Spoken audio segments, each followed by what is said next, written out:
Hai, Assalamualaikum dan salam sejahtera. Saya Nurul Azlina Salman, nombor metrik 4211002741. Okey, pada video kali ini, saya akan memberi sedikit maklumat tentang The Learning Experience Academy of Early Education.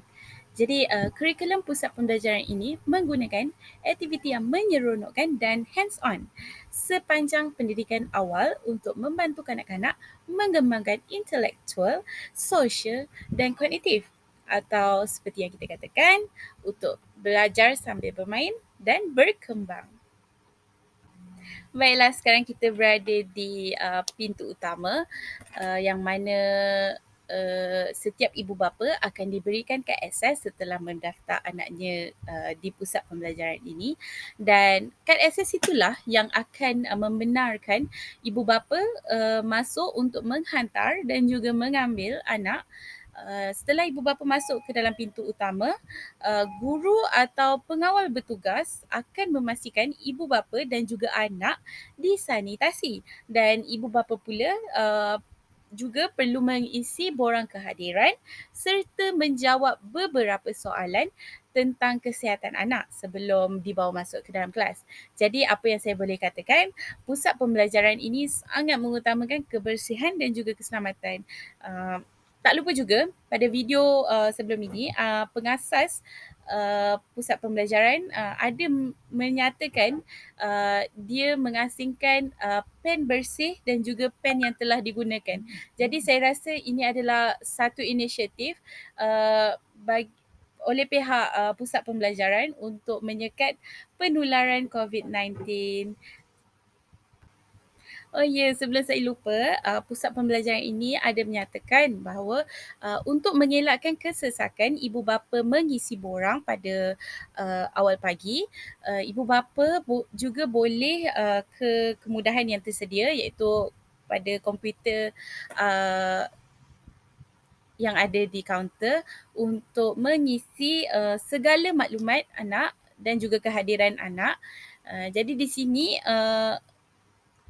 juga menyenangkan atau memudahkan pihak pusat pembelajaran untuk mengetahui tentang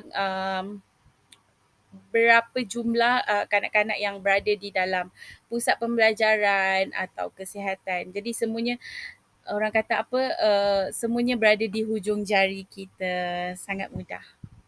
Baiklah, sekarang kita berada di ruangan kelas atau lorong bilik darjah. Seperti yang kita lihat sekarang, ia menggunakan kombinasi warna yang lembut, ceria, membuatkan kanak-kanak berasa tenang, tidak takut untuk masuk ke kelas.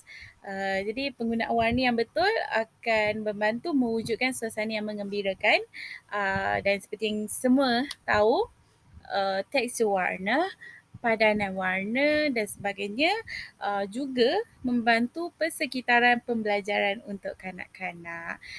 Tak lupa juga di setiap pintu kelas ada jadual kelas dan juga kurikulum setiap kelas.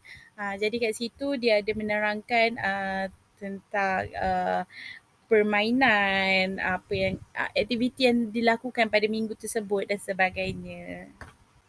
Baiklah, bahagian yang dinanti-nantikan, kerana saya sangat teruja pada bahagian ini, kerana bagi pandangan saya, tidak semua pusat pembelajaran menekankan pada bahagian ini.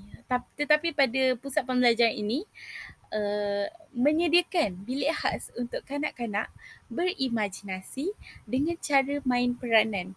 Jadi melalui main peranan itulah kanak-kanak akan berinteraksi, dan di situ perkembangan sosio-emosi mereka. Jadi saya sangat kind of teruja dan pengarah pusat pembelajaran juga ada menyatakan kanak-kanak akan meluangkan masa dalam bilik imajinasi ini sekurang-kurangnya 20 minit. Jadi bagi saya 20 minit tu agak berbaloi dan akan memberi impak yang positif pada perkembangan kanak-kanak. Jadi saya sangat teruja. Seperti yang kita lihat juga, reka bentuk dalaman pusat pembelajaran ini juga sangatlah menarik bagi saya. Baiklah, sekarang saya bawa anda semua ke bilik bayi. Seperti yang semua tahu, dalam bilik bayi ini mempunyai dua penjaga. Satu penjaga dibenarkan sekurang-kurangnya 3 bayi. Dan pusat pembelajaran juga telah menyediakan krib individu. Jangan risau kerana krib individu ini sentiasa disanitasi dan cadar pula akan dibawa pulang bersama bayi untuk ibu bapa basuh dan sebagainya lah, bagi mengelakkan sebarang jangkitan. Okey, dan pusat pembelajaran juga menyediakan QBIS atau penyimpanan barangan bayi, seperti baju lebihan, selimut dan sebagainya. Dan penjaga perlu menukar lampin bayi 2 jam sekali di tempat penukaran lampin, dan ibu bapa boleh memberi penjaga penjadualan makanan anak mereka dan juga cara bagaimana ibu bapa hendak mengendalikan anak pada penjaga. Sebab lain ibu bapa, lain caranya. Jadi pusat pembelajaran ini hanya mahukan yang terbaik. Jadi mereka menggunakan kaedah tersebut, dan ibu bapa perlu mengisi borang kesihatan anak untuk penjaga dan pusat pembelajaran tahu alahan anak, penyakit anak dan sebagainya. Dan ibu bapa juga boleh melihat cara penjaga mengendalikan anak-anak pada bahagian cermin, untuk apa orang kata, untuk mengawasi orang kata dan sebagainya. Jadi bagi saya reka bentuk dalaman untuk bilik bayi ini sangatlah ringkas dan tidak terlalu serabut. Dan menariknya mereka ada pada bahagian mainan, kerana kebanyakan mainan adalah Montessori, dan ada juga cermin untuk bayi melihat diri mereka, untuk mengenali anggota badan mereka. Jadi menarik bagi saya. Baiklah, sekarang kita berada di ruangan luar. Jadi ruangan permainan luar yang menarik dan dinamik bagi saya dengan ciri semula jadi dapat menambah rangsangan dan mencipta pelbagai untuk pembelajaran. Jadi ruangan ini membuatkan interaksi terbuka, spontan, pengambilan risiko, penerokaan dan juga penemuan. Jadi seperti yang kita lihat, di situ juga ada bangku dan juga kerusi untuk guru duduk memantau kanak-kanak sambil bermain, dan kanak-kanak juga boleh menikmati makan petang mereka bersama-sama rakan di meja dan kerusi tersebut. Jadi di situ terhasillah perkembangan interaksi sosial mereka.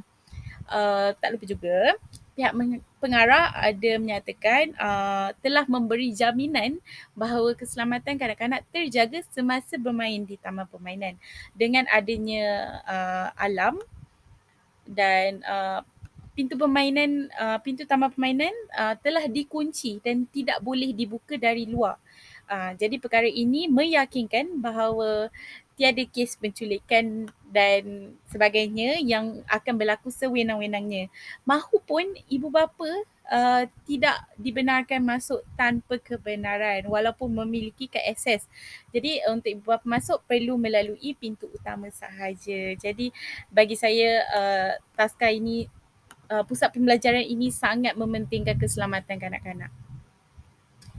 Baiklah, secara kesimpulannya, saya sangat mengagumi pusat pembelajaran ini kerana reka bentuk dalaman, luaran, padanan warna dan sebagainya. Perabot mereka gunakan adalah kayu bulat dan juga plastik. Jadi sangat-sangat pusat pelajaran ini sangat menitik beratkan keselamatan, kebersihan dan pembelajaran kanak-kanak. Walaupun ada kekurangan dari segi pembelajaran di ruangan luar, akan tetapi hal ini boleh diperbaiki dan bukanlah masalah yang besar kerana pembelajaran luar masih ada main air dan sebagainya. Apa yang saya katakan masalahnya adalah permainan luar kurang, tidak terlalu meneroka, tiada sensory wall atau busy board dan sebagainya. Tapi itu bukanlah masalah yang besar. Sekian. Itu saja daripada saya. Thank you everyone.